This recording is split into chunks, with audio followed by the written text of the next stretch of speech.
We'll call the regular scheduled council meeting to order. Please rise for the pledge. Pledge allegiance to the flag of the United States of America and to the republic for which it stands, one nation, under God, indivisible, with liberty and justice for all.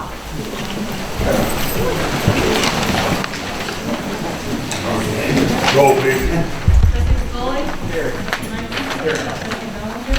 Here. Trustee Moskowski? Here. Trustee Feinmore? Here. Trustee Hatchett? Here. Treasurer Razak? Here. Attorney Edith? Here. President Gilbert? Here.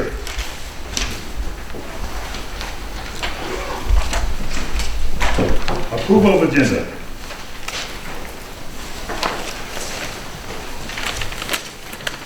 I move that we approve the agenda as presented. Support. Been properly moved and supported that we approve the agenda as presented. Any questions on the motion? All those in favor? Aye. Opposed? Motion carried. Public comment on agenda.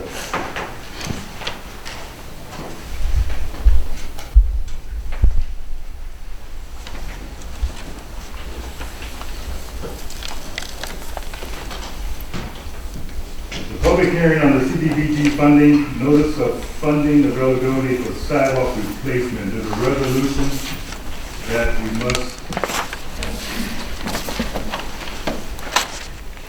act on based on the public hearing that we just concluded. I'm sure everyone has read the resolution. You ready for a motion? Motion's in order. Make a motion that we, Isn't it down here under President? No, Bruce. It's up at. Yeah, no, we should do it right now. make a motion that we adopt resolution 19-014, resolution to hold a public hearing regarding the, well, we already had a public hearing, regarding the use of CBG funds and setting forth and approving the planned use of said funds. Support. And properly moved and supported that we adopt resolution 19-014, supporting the effort to obtain some CDBG funding for sidewalk replacement. Any questions on the motion?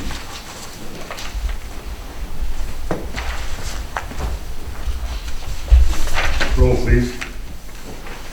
Trustee Meissen? Yes. Trustee McCollum? Yes. Sorry, Trustee Monkowski? Yes. Trustee Bellinger? Yes. Trustee Feinmore? Yes. Trustee Hatchett? Yes.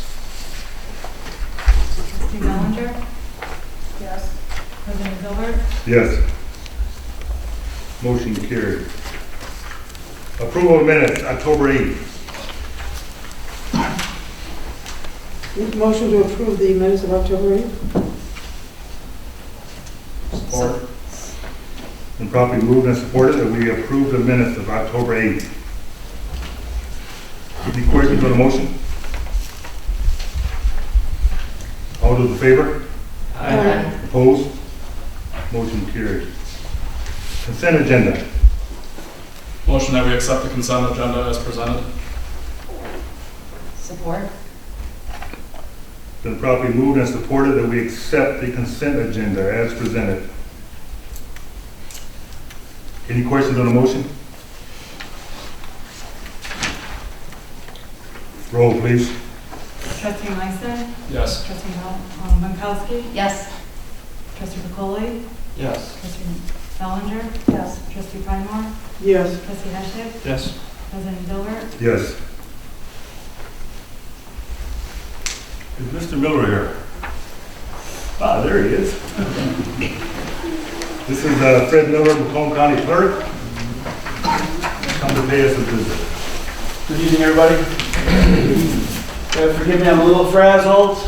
As a parent of two school-age children, Snow days will do that to you. Maybe some of you know what I'm talking about, maybe some of you remember what I'm talking about, but I want to say, first off, thanks for having me on this old belated Happy Veterans Day to the Village of New Haven and any veterans that are represented. We thank you for your service. I'm doing a tour of sorts, going around to trying to hit the 24 different municipalities throughout Macomb County, from the south end to the north end, and bring greetings on behalf of the men and women of the Macomb County Clerk's Office. We're 90 people strong when we're at full staff, and we do a whole host of services, work with our local partners like yourself and the district courts and other partners in county government to provide excellent services.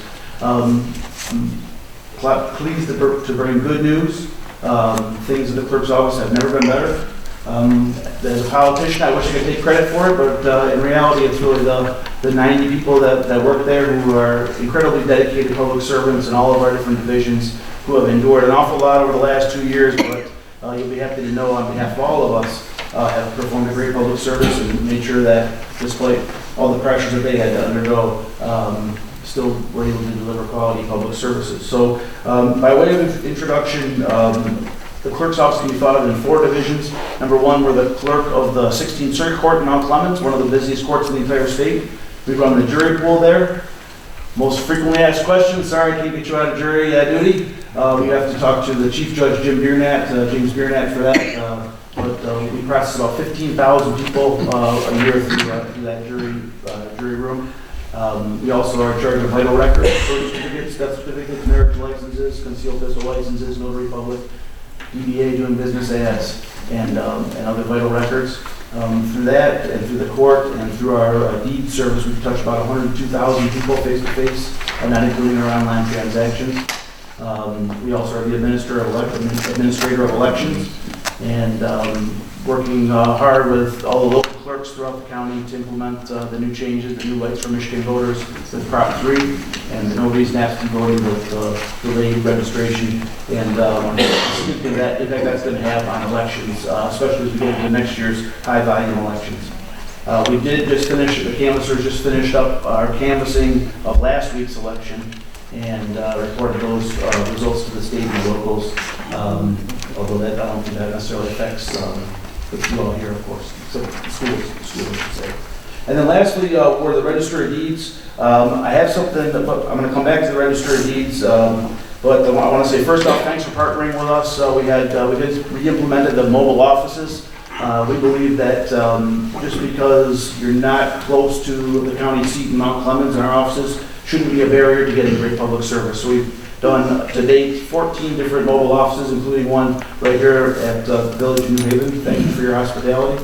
Again, we're going to be at close by at Chesterfield Township offices on December 19th, and Shelby Township offices on this coming Thursday. And that's, people can come there and do any kind of business they would normally have to do in downtown Mount Clemens. So hopefully that's of utility to some of the folks here.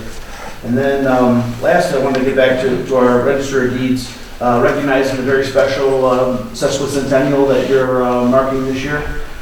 We dug into our archives. We have 8 million images of property records dating back to the earliest years of the county. And I found a couple of copies of historical records I want to present to you. The first, we have this really cool atlas. This is a copy of the sheet that is the Village of New Haven. It's a 1916 drawing of the village and how it laid out at that point. And then we were able to find within our records the original, this is a copy of course, but this is the original deed of the farmer named William Maxwell and his wife Hardy Maxwell, who deeded part of their farm, which was to become the Village of New Haven. This goes back to 1864, so it was 5 years before the village was incorporated, but this is the earliest part that we could see the mention of the Village of New Haven here. So that's contained within our records at the Register of Deeds. And I want to present you guys with a copy for your records.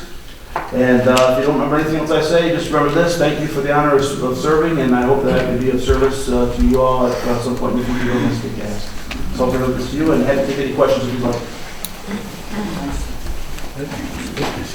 Thank you, sir. Thank you. I have a question. The old super index that we had access to was really user friendly and accessible and able to look up deeds and all that. the new interface doesn't seem to be as accessible or as easy to use. Is there any plans to try to help ease that a little bit? Or? Absolutely, great question. So what he's referring to is from our registered deeds. For many years, the previous clerks operated two different interfaces accessing the same data. One we call US Land Records, one was the Google-powered Super Index.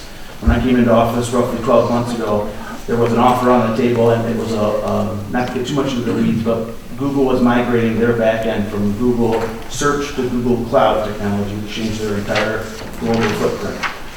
The cost to migrate our platform, the Super Index, to their new technology would have been about a $400,000 premium. Wasn't something we could sustain. And frankly, again, it's accessing two ways of accessing the same data. So we had to retire that, and we do have access to US Land Records. We were able to modify that so anyone can do a free search. But he's exactly right. It's not a user-friendly interface whatsoever. So we've done an RFP. We've gone out, bid, and we finished that. We've awarded the contract to Tyler Technologies, which is a well-known provider of software for public sector across the country. They have some other counties in Michigan, but will be their biggest client in Michigan. Their product is called the Eagle Recorder. Genesee County uses it, Washtenaw County uses it. One of the things that really tipped it, of course, the price was competitive, but it's a very user-friendly interface. It's a mobile-friendly interface.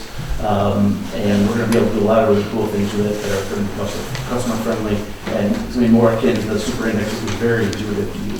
So long answer to a short question, but we're on the bridge to the future. We hope to bring that in. We've already started migrating the data, but as you can imagine, we're working from our old vendor we're taking their business to their competitor, and they're not exactly in a hurry to move our data. So I actually had a full head of hair when this process started. But that's something we're going to have next year. But glad to see that you use those services. Questions? Thank you, sir. Thank you all. Listen, while we're still kind of on that subject a little bit, but as an internal question, could we maybe make a copy of the documents that we received and Yes. and give them over to? I would think that would be really well suited in that historical society.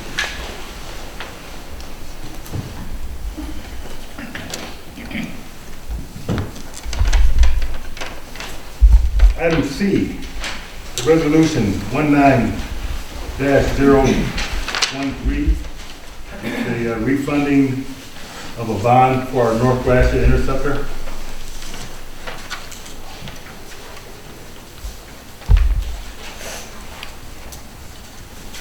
In order to participate, we need to adopt this resolution. The Drain Commissioner's office notified us that there's a bond that is callable and it's up for refinancing, and we need to adopt a resolution to participate. If I understand correctly, this is 86,000 in savings. Yeah. Yeah. And that's 86,000 over the The remaining life of that particular bond. And how quickly would we start seeing the potential savings of this? Not right away. 2020. I think it's a 2020 on schedule. Yeah, sometime. So in theory, when we start revising in January, this would kind of roll into all that then. When we were talking about the sewer funding. Don't forget that as we save money on refinancing these North Gratiot Interceptor bonds, there are new bonds that are coming due for upgrades and maintenance on the old system. So for every dollar we potentially save here, it's probably going to cost us at least $1, if not more, on new financing. For example, we just decided last month to pay in full one of the repair bills. Yeah, so we just paid it in full to keep from having to finance it. Right. Yeah. So it's an ongoing battle. Yeah. Any other questions on the motion? Do we have a motion? Okay. A motion's in order. I'll move that we pass resolution 19-013, resolution approving continuing disclosure undertaking for the North Gratiot Interceptor Drainage District, Series 2020. Support. Been properly moved and supported that we adopt resolution 19-013, the refinancing of one of the bonds for North Gratiot Interceptor. Any questions on the motion? Roll, please. Trustee Burkholder? Yes. Trustee Bellinger? Yes. Trustee Meisen? Yes. Trustee Pankowski? Yes. Trustee Pridemore? Yes. Trustee Hatchett? Yes. President Gilbert? Yes.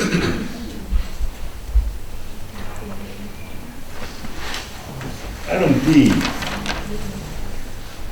Engineering Solutions Midwest, the Sousaphone. We went out, we had an issue a few months back, and what we did was we went out and we contacted some companies that provided remote monitoring for our PRV system. Our PRV is our pump house out here on 26 in Gratiot. This system right here will allow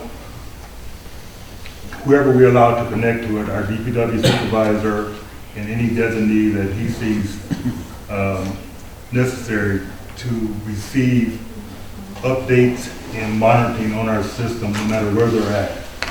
So if there's a water main break and there's a change in pressure, they'll be notified. Right now, we currently kind of rely on a look and see situation. This right here, like I said, it's connected to their phones, and I'll probably be connected also. But it will definitely let us know up front as quickly as humanly possible that there's something wrong. And then they can respond accordingly, whether it's just a pump that's going bad, or there's an actual main break, or there's some irregularity that's happening within our system. And I did excuse Marcus tonight. His daughter's playing in a volleyball game. That's why he's not here making his presentation. The Lady Rockets for the first time won their district, and they're in the regionals right now in Madison Heights. So I thought that was probably a pretty good excuse not to be here. So with that being said, we would like to purchase this system and get it hooked up and online. How many estimates did we get? I'm sorry. Did we get estimates from different companies for this system? Sandy, help me out here. I'm not sure. I think these are the only people that are available that have this kind of system in the area that we can rely on. We did not. So to answer, no, we did not. I do know from my personal experience, Sousaphone is a kind of a de facto industry standard company. It's very popular in IT for monitoring IT server equipment and whatnot. I'm not familiar with them.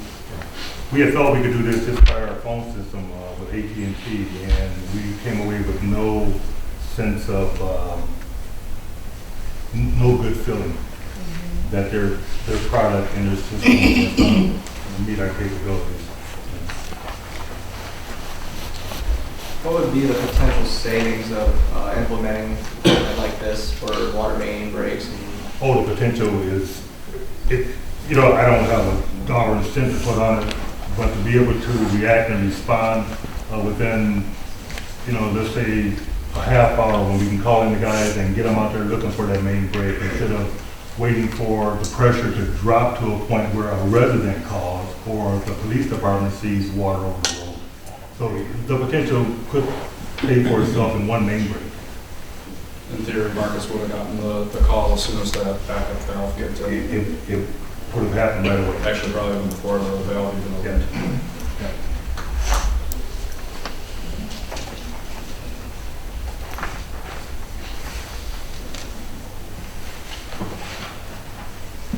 That particular brake cost us, the repair was actually cheaper than the brake. The required was $3,000, but we lost $7,000 in water.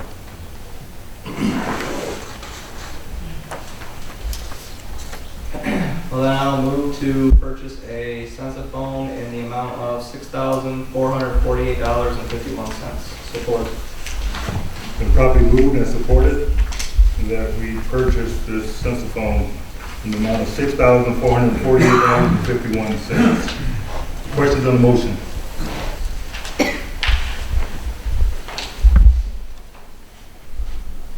Roll, please. Trustee Polly? Yes. Trustee Meiser? Yes. Trustee Bellinger? Yes. Trustee Pankowski? Yes. Trustee Hatchett? Yes. Trustee Pridmore? Yes. President Gilbert? Yes. DTE. We've been putting together estimates of replacing the lighting in this building, the entire building, the fire department, this side, and the police department. Upgrade to new LEDs. And so we have a estimate of $26,920 with a estimated payback of 2.5 years, 2.8.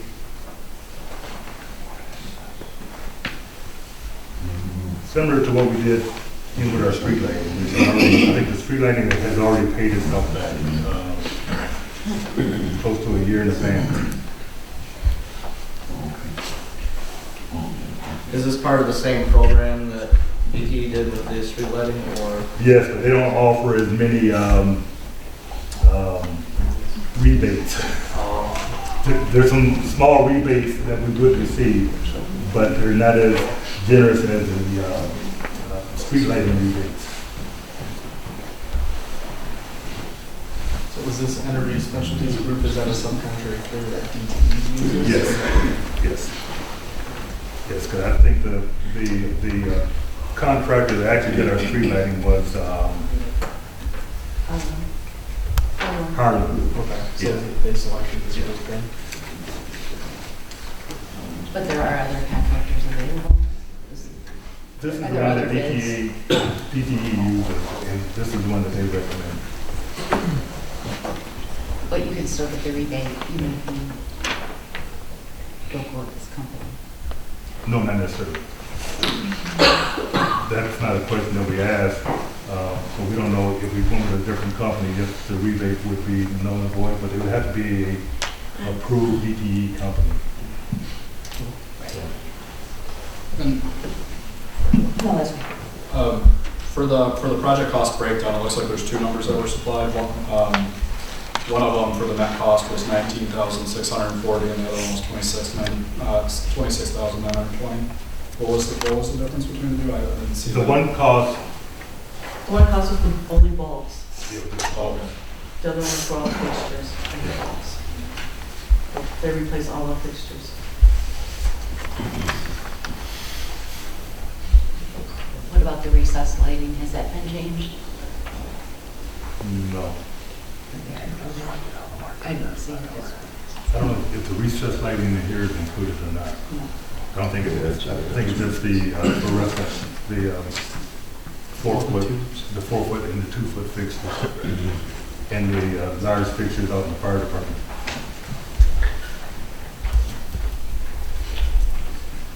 I would just like to see other bids. I know that, this program through DTE Energy does apply to other businesses as well, not just this Energy Specialties.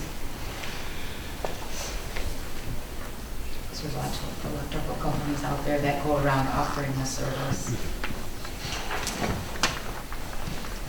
There's not a time limit or anything on it. No, not at all. So there's no real rush. No, it's just one of the things that the fire department started, and then we decided to include the whole building and not just their side. Yeah. So we have a DTE rep that we typically work with, and he's the one that recommended this company.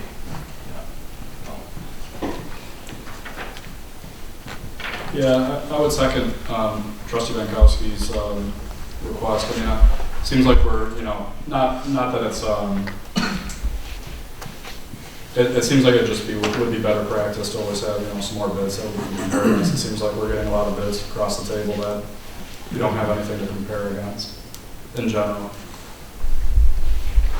What if DTE comes back and says this is our recommended company, period? If we can get that in writing or something, I guess, or, you know, not in writing, but I mean, you know, if that's their response. Well, I think it's fiscally responsible. Well, it could be responsible if we were going out just getting bids for our own work. But the fact that we're working with DTE, I think we also have a responsibility to respect their, you know, who they recommend as their subcontractor of choice. But we'll contact them. Thank you. I'm also in favor of getting other bids, but if we were just looking at this proposal in front of us, the fixtures, are they required that we have the fixtures, or do we have fixtures that will not work with the bulbs that we're trying to get? No, we requested a fixture also because the potential energy saving increased with new fixtures. Not just the bulb Substantially, bill. or I'm sorry. substantially increased, or just? Yeah, it was, yeah. A lot of those fixtures don't work either. Yeah. Okay, so we have some that are damaged. That don't work. We'll contact them and we'll go from there. Never really paid attention. Do we have a lot of other recessed plans throughout the rest of the building, or is it just mostly No. there? No, not can.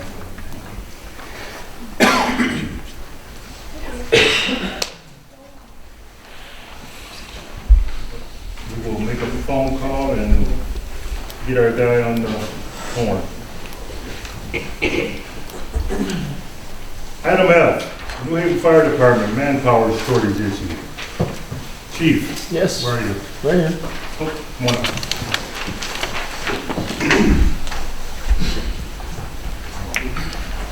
It seems like this conversation with Chesterfield has blown into a big to-do and has taken on a life of its own. You want to give us a little background on what's going on? You talking about the manpower wise or the proposal? Which you Both. want me to address? Both. All right. First, I'd like to say that as the chief, I sent you all an email so you know what my goal is. My goal is to give the best service to the people that we serve at the best price. As far as this proposal, if I thought in any way that this was better for the village, better for the village residents, I would be behind it 100%. I'm not. There's some issues that I have with the proposal, and it has nothing to do with anybody specific. Chesterfield Township's Department of Public Safety officer or supervisor is here somewhere. Where's he hiding? Brad and the fire chief is here. It's a fine organization. They do a good job. But I don't think they're going to be able to provide the same service that we provide right now. If the tones go off right now, there's 18 people available in this village. Now, that depends on work schedules and so on and so on. But you have 18 people that live in this village or live right around this village to serve our citizens. Chesterfield Township is going to have 2 to 3 people here. They're going to cover the village.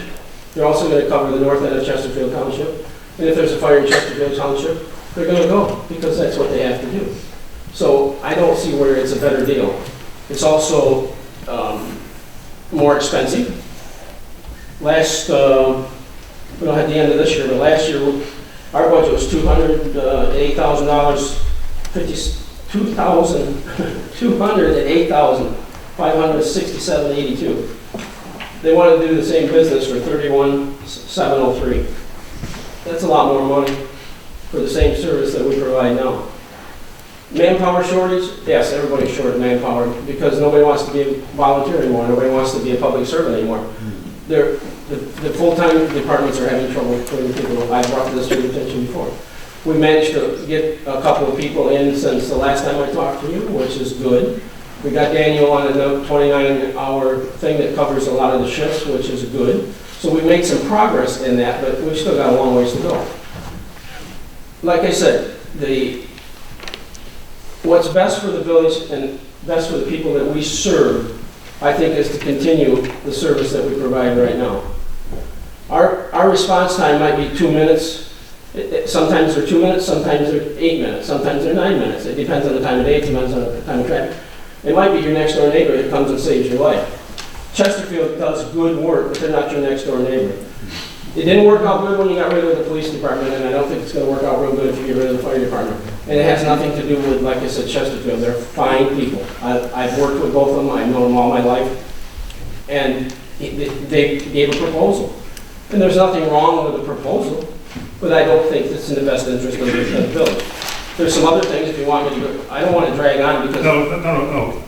You see how thick this is. I don't want to drag it on. I got a few questions because Yes, sir. the public need to know how this whole process started. For the better part of a year, first of all, along with all department heads, we meet every Tuesday morning. Yes, we do. Okay. And for close to a year, I've heard constant manpower. Okay?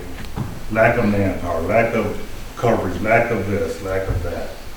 And so I reached out to Chesterfield and Lennox to see what we could do. I found out that Chesterfield was in need of a north end station, and we have a manpower issue. So we started this conversation, myself and the public safety director and the Chesterfield Township supervisor had a couple get-togethers. And I also know that during this process, the public safety director and the fire chief also met with our fire chief and our assistant chief. So they were not kept out of the loop. They were part of this process. The proposal that I sent out to this board, and I think I verbally mentioned it last month that we were having these discussions. And when we received this proposal, I sent it out to this board, and I gave a copy to the chief. And I consider this, and I think I put a cover page to council that this right here was the starting point. This was not a final document, and this was a starting point. It was always my intention that if this board decided to proceed with this process, that I would put together a committee, like I typically put together a committee, and who would actually sit down and go through this whole process with Chesterfield Township. But for some reason, somehow, some way, this took on a Facebook, a social media life. And I don't know who was feeding the propaganda or where the propaganda was coming from that I was looking to disband the New Haven Fire Department. And the document that we all received, including the chief, which is the first 4 pages, clearly spelled out that this was not a takeover, and this was a potential merger. The word takeover is nowhere to be found. It talked about which New Haven firemen would be taken in with this merger, just the certified firefighters. It talked about the staffing. It talked about quite a few things that were really clear to me, and I assume clear to everyone else that this was a conversation that we needed to have if we are unable to service our residents. And like I said, it also has become apparently clear to me that there are firemen here that are hell-bent on spreading lies and propaganda. And you know, I deal in facts, and this is black and white. I mean, I can read this and see what it says.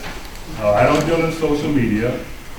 You know, I shared what was happening with this board, and when the document came, when I received, a matter of fact, you personally delivered the flash drive, or, Yes, I did.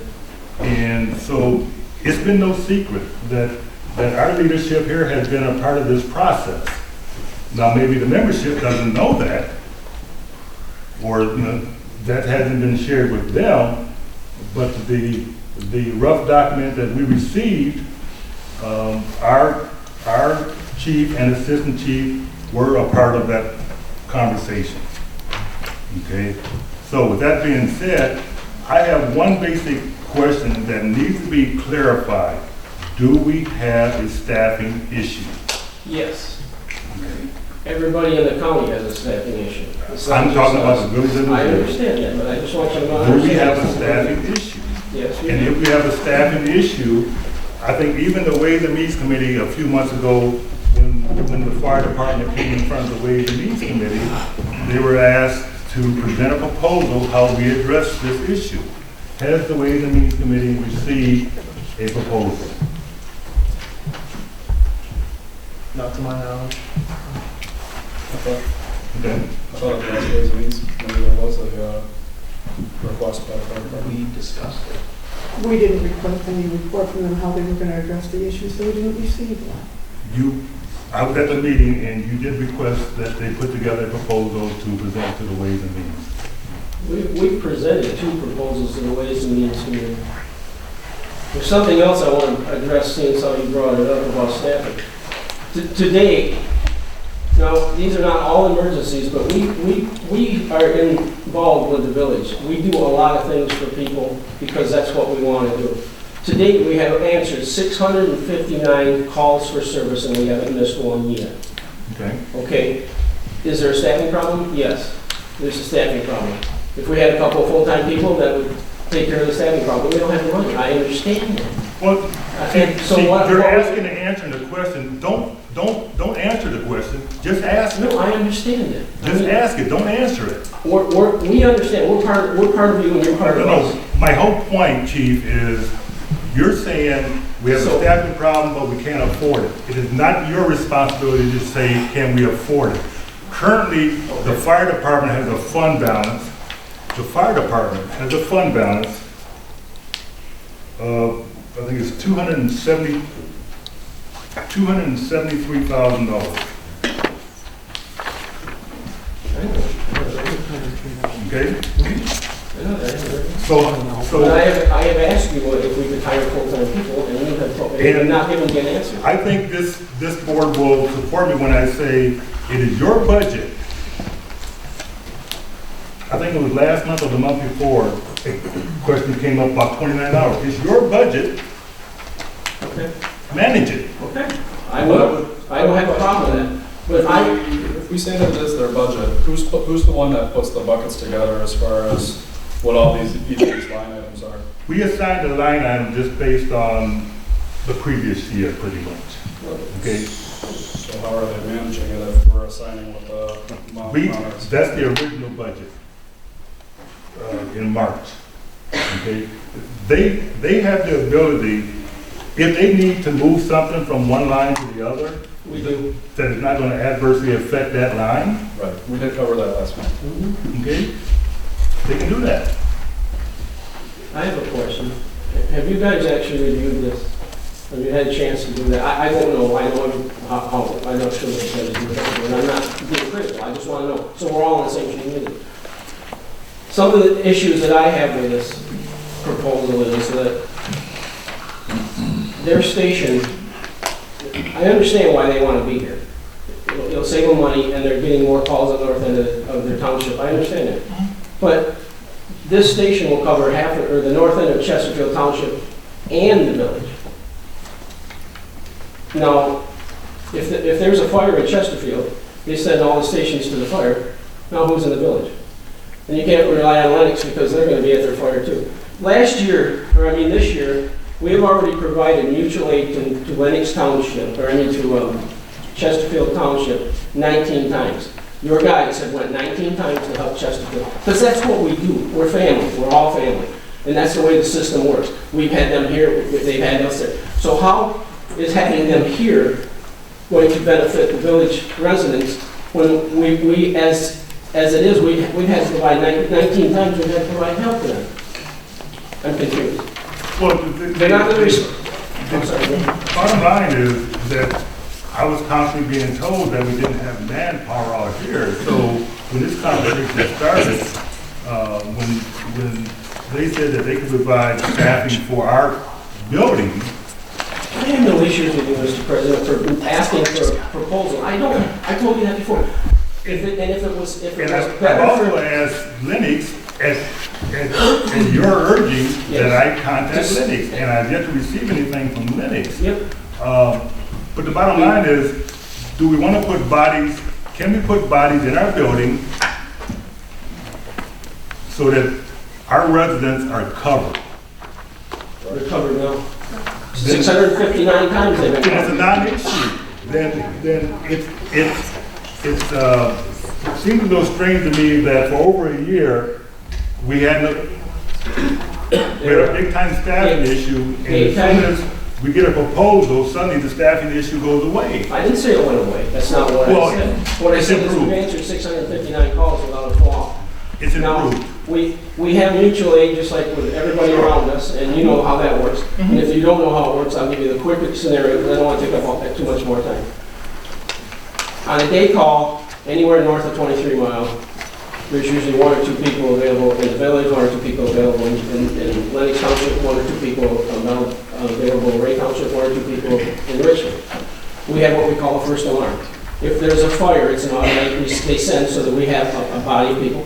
And then as, you know, people can get out of work or whatever, there's other people coming in. But we designed that because there is a shortage, and it's not just here, it's everywhere.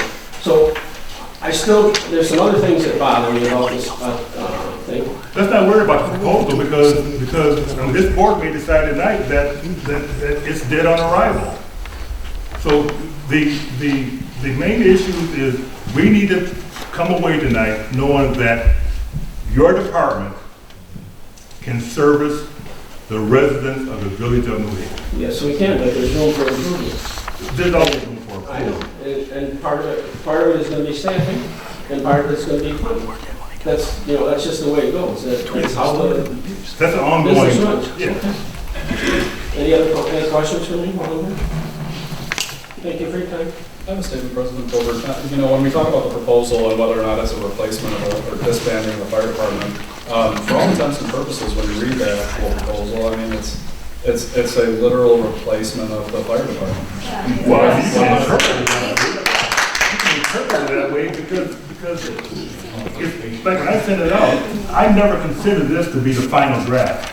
I would agree, yeah. I mean, This was that's- a starting point. Right, but at least the starting point is to replace the department completely with Chesterfield's Township Fire Department. Sure, I mean, anybody in their rent negotiating mind would always put out something that's gonna benefit them. This proposal benefits them 100% Yeah. and doesn't benefit the village at all. In black and white. I'm gonna go back a long time. So, we have an ordinance in place that says that we should have a fire department committee.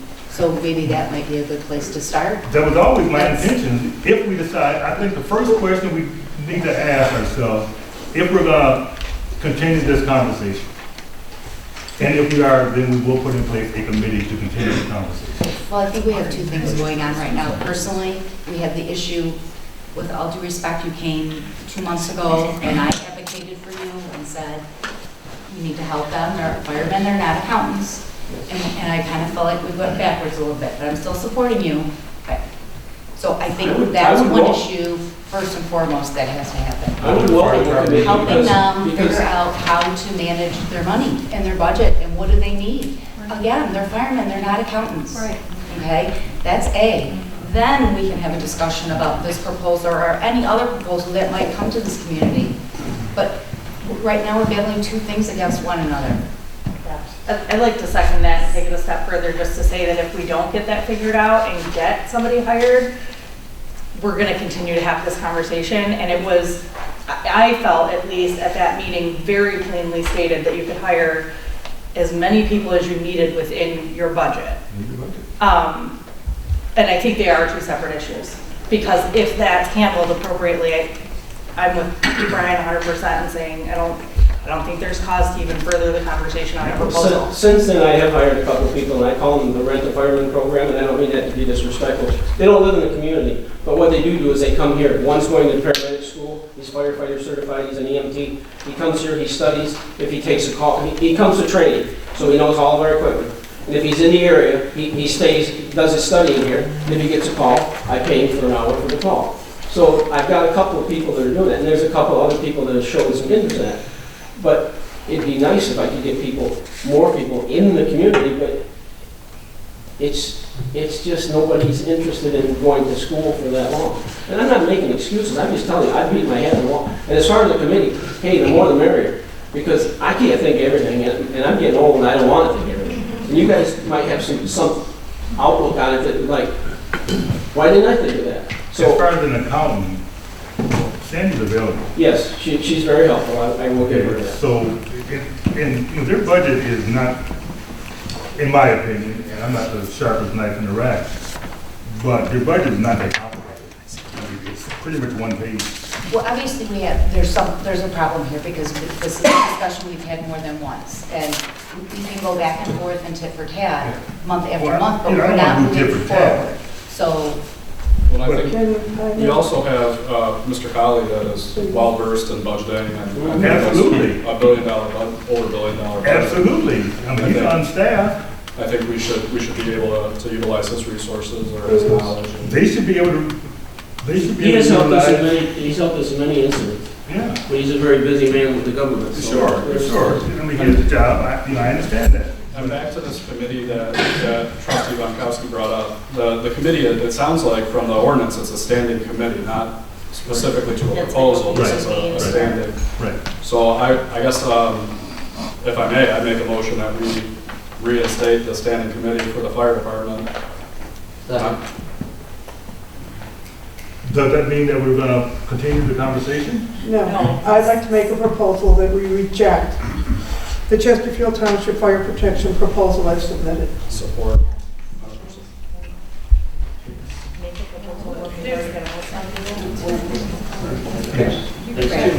Okay, I'm just trying to put a period to the end of the sentence. Okay, there's one motion on the table already. The committee she's proposing isn't about the proposal. It's Yes. just a standing Right. committee like we did. Yes, we don't need, Which is in the ordinance. yeah, Already. that exists already. So we don't need a motion for it. the committee exists, No, the ordinance. The ordinance. the ordinance, correct? Are you discussing F or No. G? And Mrs. Pridemore, your motion was, To reject the Chesterfield Township Fire Protection proposal as submitted. Okay, can we I would- finish this? First of all- Before we reject that? We don't need a motion. Okay. We have an ordinance that establishes the committee. That's in place At a already. later point, we can appoint people to it. Okay. So that discussion is over. Now we're moving on to the proposal as submitted, and I am making a recommendation as submitted that we reject the proposal. Support. And it's been Okay, so supported. how long are we gonna? it's been supported. Question on the motion. The biggest, you're asking about the proposal for the committee. The proposal. The proposal. The biggest thing that I'd like to point out too is that the proposal that was presented is that the contract for the fire department of Chesterfield is up December 2019, meaning they're going to be going into contract negotiations immediately after, and the pricing that we were given, pretty subject to change. So that's why I fully support the request to reject it. Question on the motion. My only statement was, this proposal was never being brought to council. This was just sharing information and hoping that we would put together a committee to actually negotiate. So we're going to reject something that was never intended to be brought to council. With that being said, can I, or we'll do a separate motion. Question on the motion. You're going to do a separate motion for the committee? No, I'm going to do a separate motion asking whether we even proceed or not. With what? A conversation with Chesterfield. Well, I think that's if we You're rejecting a proposal. If we It's were not, just, it's a proposal, do you know how proposals work? Yeah. It's a proposal. It's It's a a proposal. confidential So we're just- proposal that should have never been disseminated to anyone but this board. That's right. And that's what this turned into. it was not disseminated to the rest. Yes, of it was, that's why all these people Okay, are bottom here. line, we got a motion on the table, folks, let's call a vote. Well, if it's a proposal, we don't need to reject it, let's not reject it. We can just make the motion to cancel the talks with Chesterfield Township Fire No, Department. it's Let's get what we need an to do. item. But we will formally, we will call the vote on the proposal to reject. Which I don't think is necessary, but as it's presented right now. Any other questions on the motion?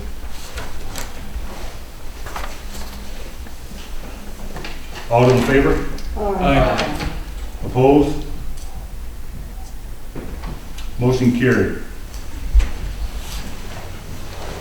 Do we want to continue this conversation? I think that we need to have the committee, the standing committee, as what's in the ordinance, give that committee a chance to get together, go over the financials, go over what the actual issue is. With our fire department. That committee talks about our fire department. They deal with the issues within the community. My question is, do we want to continue the conversation with Chesterfield? But until that committee meets, we don't even know if we need to have the conversation with Chesterfield. That's gonna be what do we need to have that conversation? Right, we don't even know if we do. No. Okay. Then let's move on. I'm going to ask, because I think the ordinance calls for 3 members? It calls for 2. 2, yes. Yes. Two members of Three. the whole committee. 2 members. Okay. Okay. Then I will, Is there any representation from the fire department on the committee or stated in the ordinance? Well, they Well, that's what you're work reading with with. They work You with know? the fire department. yeah. I know it's The with the chief, fire I'm sorry. department. So So it's kind of a liaison between the fire department and council. Yeah. Yeah. Okay. All right.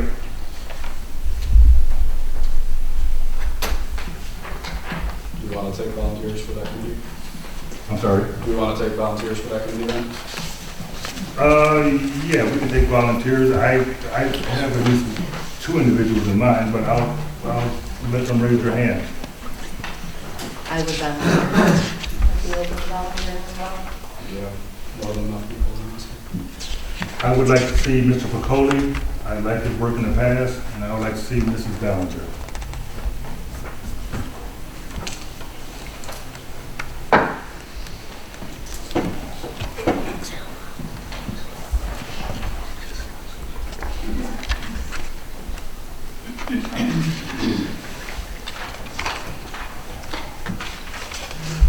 Smart information. This is just a handout, it's showing some of the services and some of the proposed plans that there's.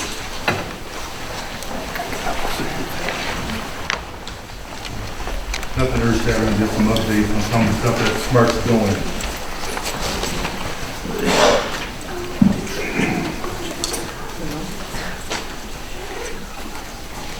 Attorney item.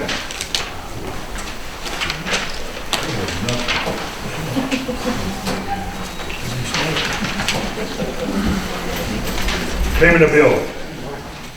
I move that we pay the bills in the amount of $183,222.57. It's properly moved and supported that we pay the bills in the amount of $183,222.57. Any questions on the motion?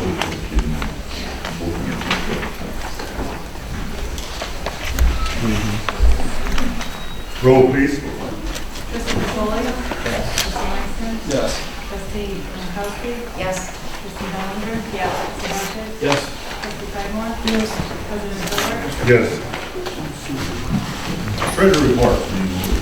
Total village cash assets of $4,500,000. $515,000, $4,515.41. Make a motion that we receive and file. I'll second, and I'd like to amend it to $4,500,015.41. You were all over the place. $4,515,041. There we go. All ayes. Questions on the motion? All those in favor? Aye. Opposed? Clerk's items, as stated.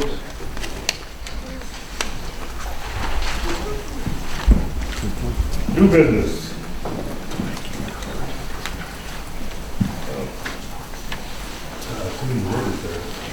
We have a request that the Ways and Means schedule a meeting.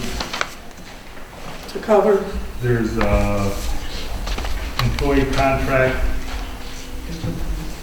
Yeah, there's a wage opener coming up.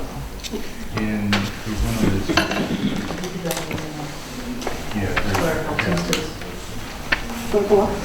Teamsters, both contracts. Yeah, there's a wage opener coming up. Is it a wage opener or a contract negotiation?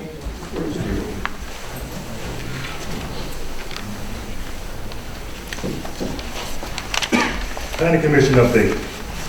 The planning commission met last Tuesday. We had some short conversations about the upcoming master plan renewal. One question we did talk about is we had a sign ordinance change and all the businesses will have to comply. And What's the time frame? I believe it was 5 years. Yes. Right, 5 years? Yeah, I think the old ordinance was much larger, Right. 10 years or something Right. crazy. The discussion is that the businesses need to be notified. So who will handle that? Do we need to do anything to make that happen, or? I would say that we could run that through the building department. We would have to identify those businesses that are not in compliance. Or you could just do a mass, whatever's easier. I'm trying to think of less work. Yeah. There's probably not that many, to be honest, because most of the new businesses are in compliance. Right. Yeah. You say there's 66? There's 66. Commercial. But that's not the non-compliant ones, that's Yeah. just total. So we just want to make sure that that's going to happen. Okay. Because if someone, let's say they're going to remodel or get a new sign, we want them to follow the Follow the rules. That's all. All right, we'll make that happen. Sandy, take a note on that. Make sure we'll do that to Lori and we'll identify those.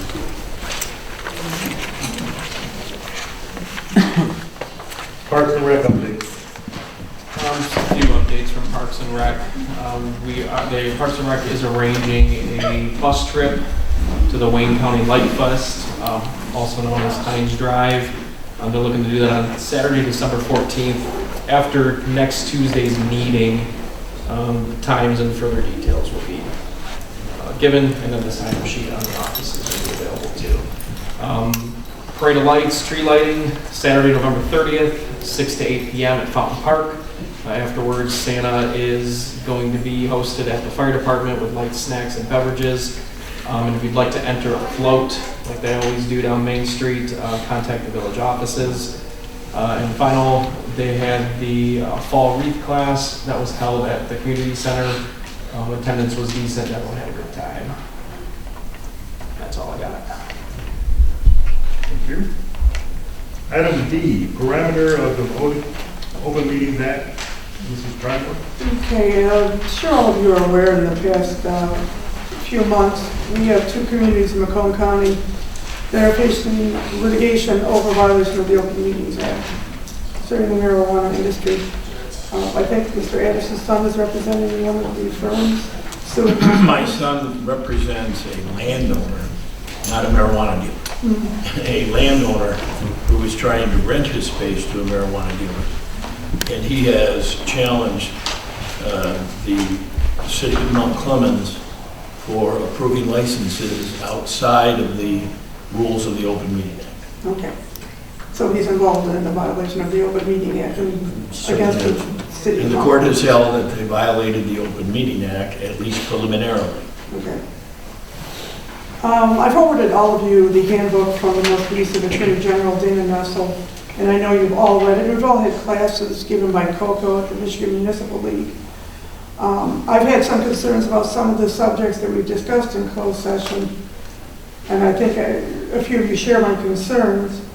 I know that I believe at one point we decided, as per the recommendation by the Michigan Municipal League, if we go into closed session, the agenda should reflect the subject, so that it's more in compliance with the Open Meetings Act.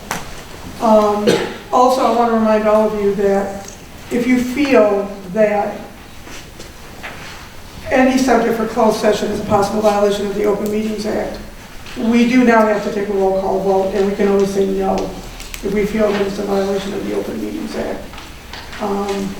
So I just want us to be aware, to be in full compliance, and we also have the ability to reject anything suggested for closed session that we feel does not comply with the very narrow confines of the Open Meetings Act going forward. That's all I wanted to do. And again, a little bit. Okay? Okay. Call from the floor. Can I follow that up a little bit? Sure. So I'm just going to say, moving forward though, I'm looking for support from everyone, because I was vocal the last time and I had no support from anyone. So that's all. Well, actually, that triggered my concern, because I'm pretty sure some of the subjects maybe we're not within those very strict confines. And that kind of actually said, you know, it's a good idea, let's remind everybody, let's refresh ourselves and understand, we confirm that we do have the option of not going into closed session.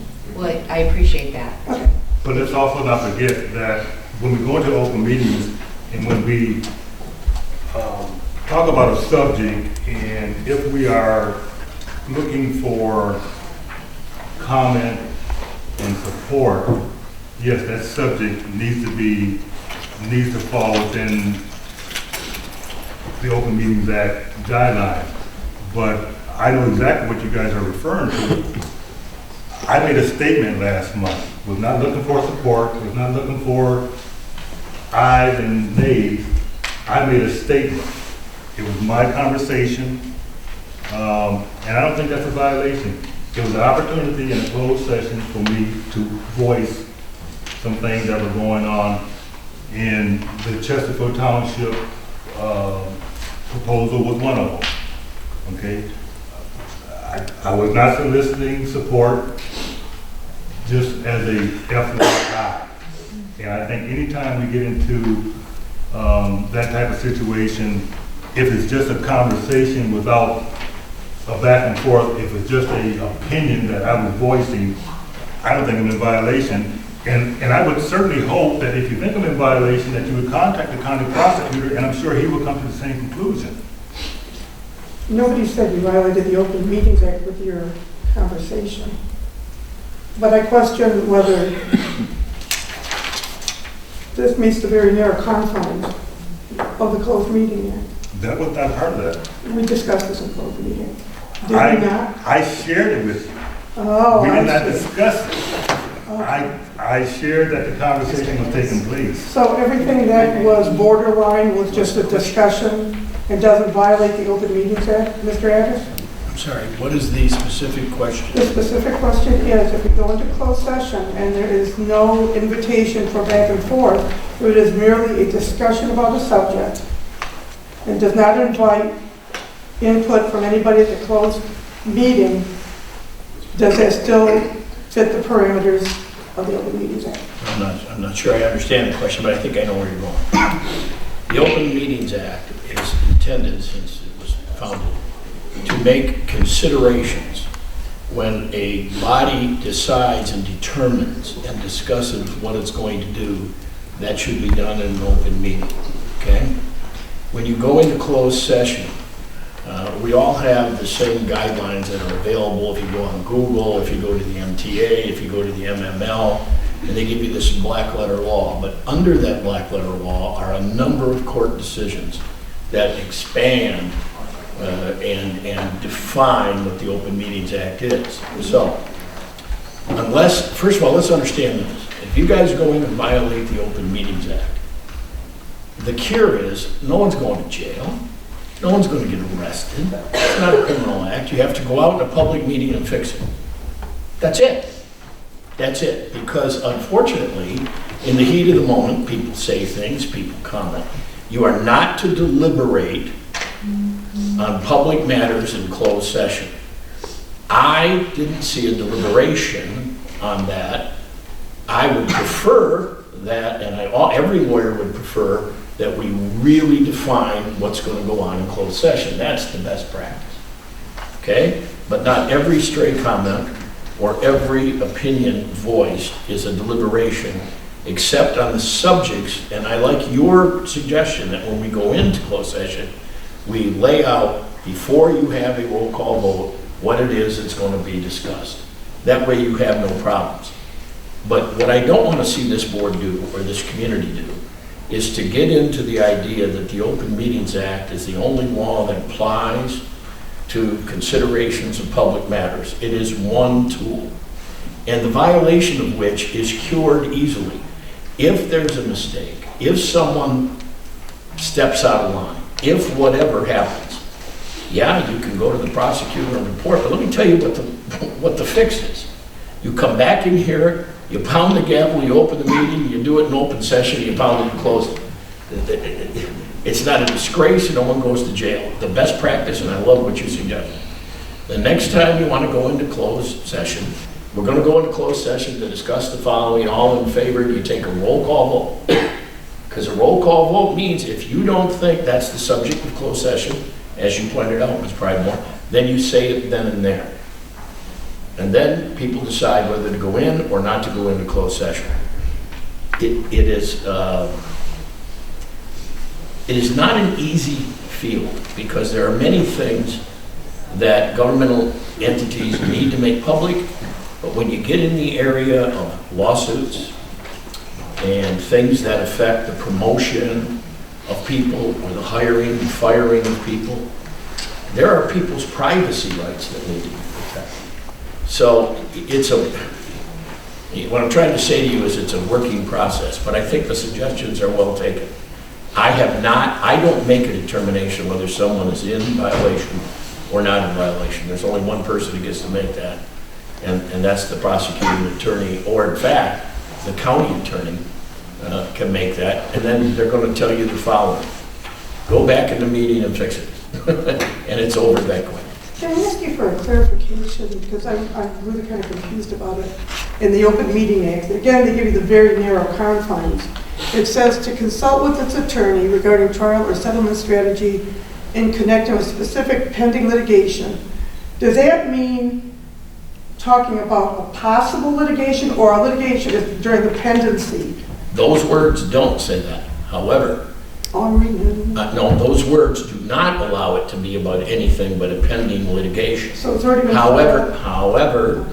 Court decisions have said it goes further than that, because how else can a board decide whether it may have to sue somebody, including one of its own members, possibly, or a business that one of its own members is on?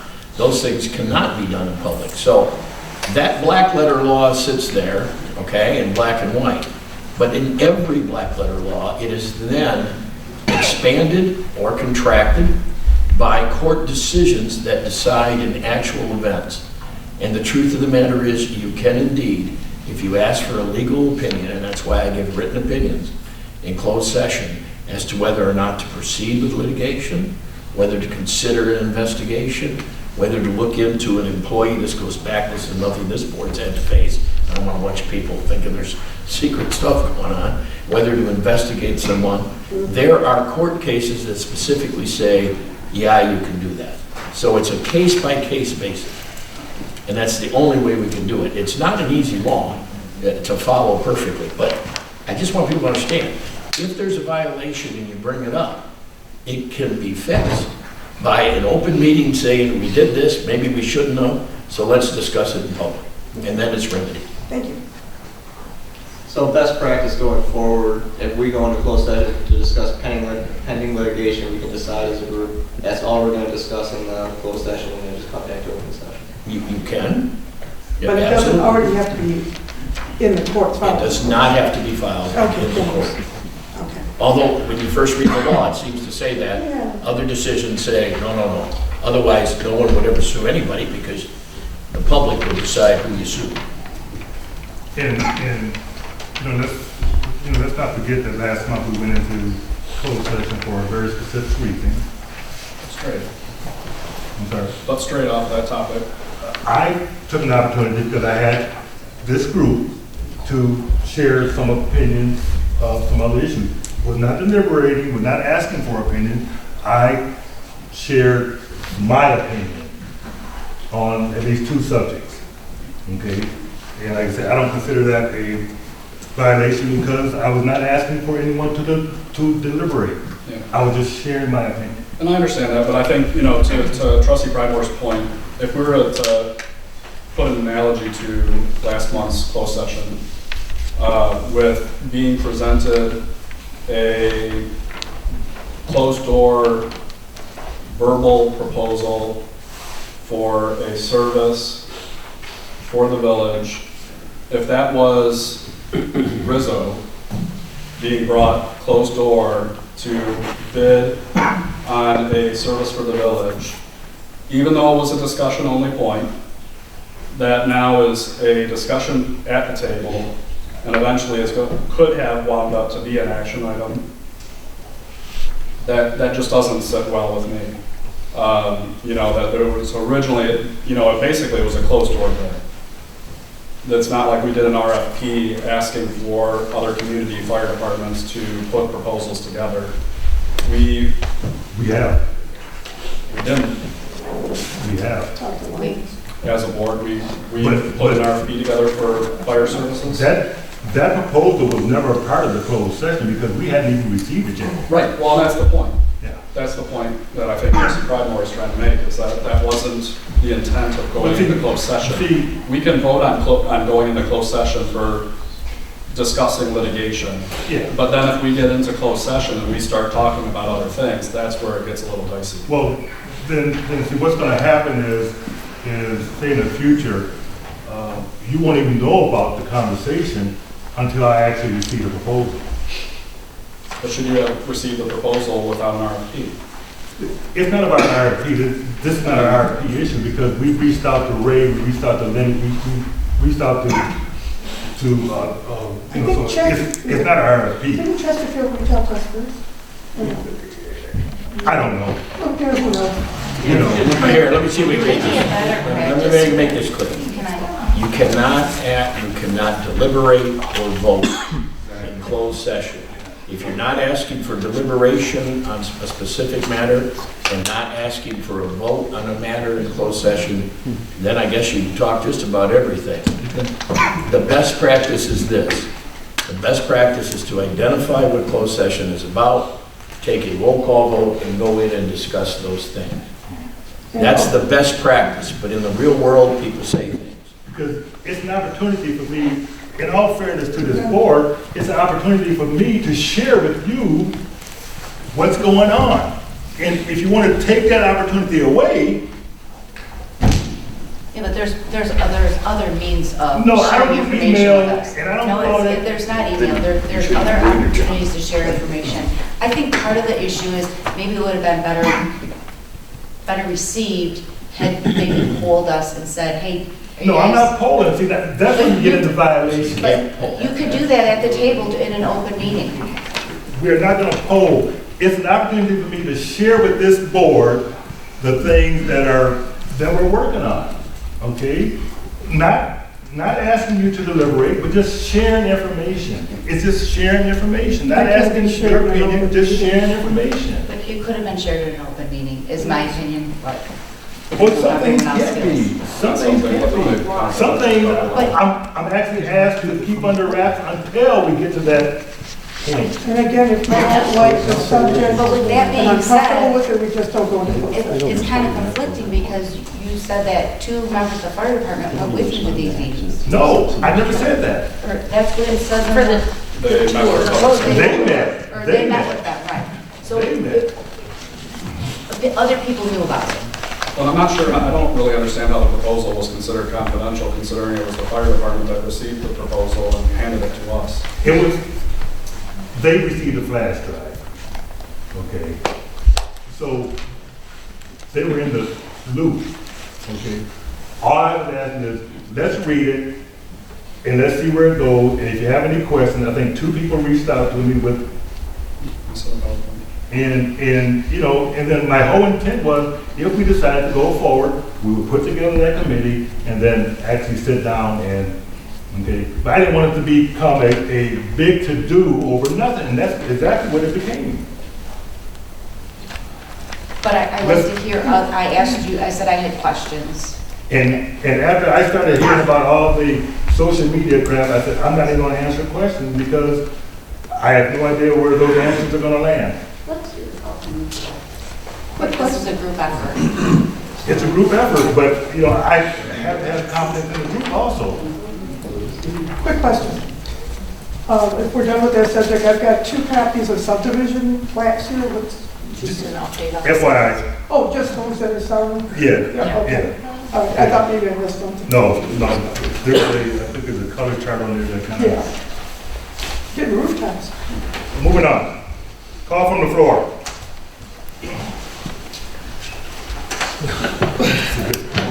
Okay, I've been before you in a while, Honorable Mr. President and distinguished council persons. I have a couple of things I want to share with you. First off, that historical information that was presented by the clerk, may the Historical Society have a copy of that for our records and files? Yes. Okay. Number 2, I'm still on the Historical Society. We have, in the way of announcements, our annual Christmas tea is coming up on December the 7th. Some of you may have attended, but everybody's invited. Tickets are available now, and there'll be a flyer on the board probably tomorrow. I intended to bring one tonight and post it, but I came off and forgot it.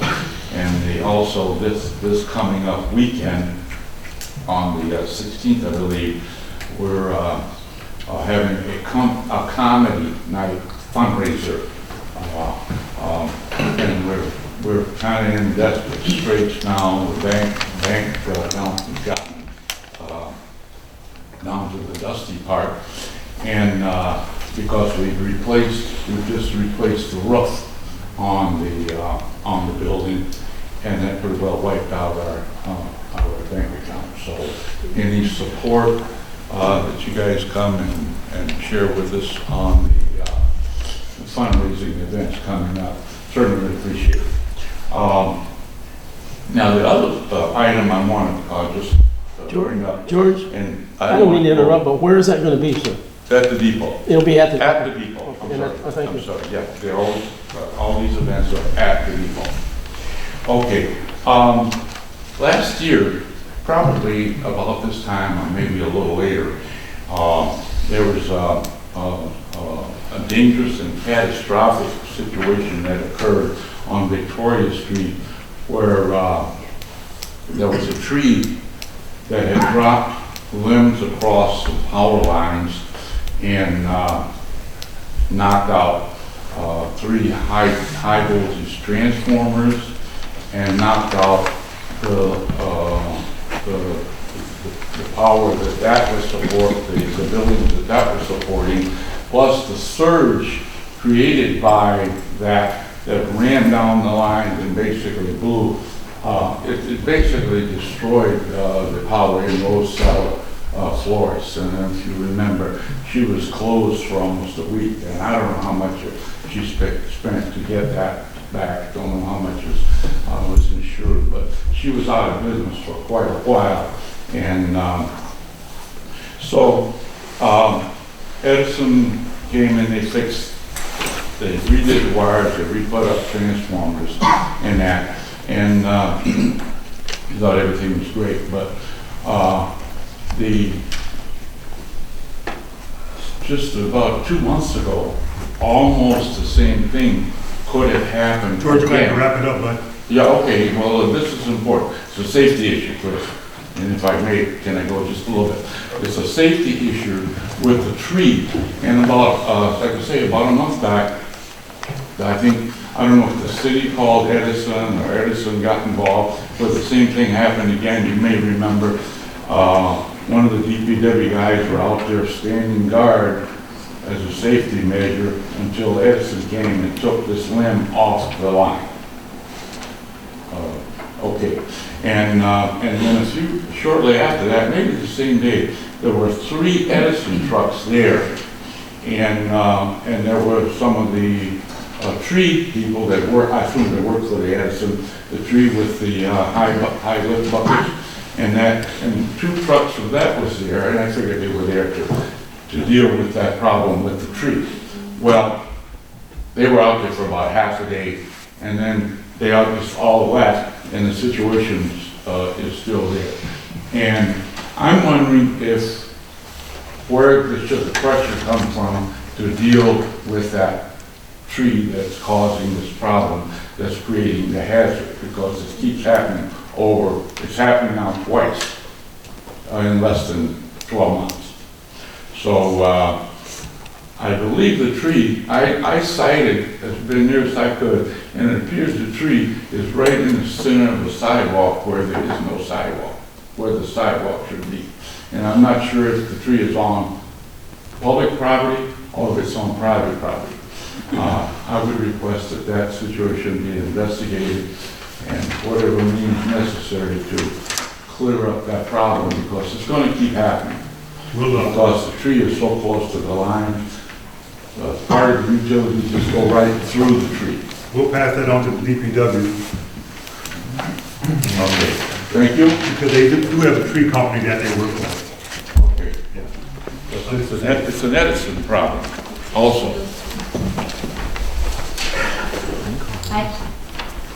I just want to back up a little bit. I get that the topic hopefully is pretty much dead or whatever. But the bottom line was the information that was out in the public did not come to the public from anybody on the council. It did not come from anybody on the fire department in New Haven originally. So the fact that the fire department is being accused of spreading lies and spreading rumors is, to me, a cheap shot, because that was not the case. That was not where it originated from. And it's these people's lives and incomes and their commitment to this community that was on the line. So for anybody to run an end run around a department in this community, do an investigation and bring in proposals, but say that it wasn't actually a proposal when it's on the agenda as a proposal, it may have not been a final one, but it clearly was a proposal. And not to be mad that people were discussing it. This is their life. Of course they're going to discuss it. And since nobody had any of the details, except what was rumored to be out there, they had every right to be concerned, to be pissed, and to realize that their incomes and their lives were on the line.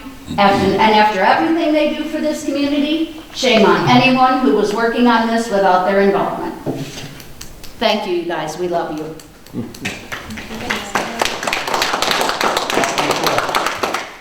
The community dinner, should we mention that? The community dinner coming Yeah, up? that's November. I don't know if that's Parks and Rec or what it was, but No. just for general information, we have a community dinner where everybody's invited. So It's Friday before Thanksgiving. The 22nd. 22nd. come on down for a little friendship, come down,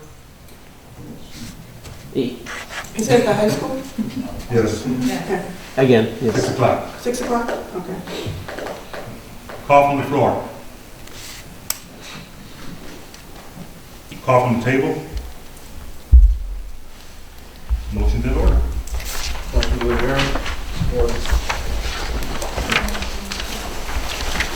adjourn.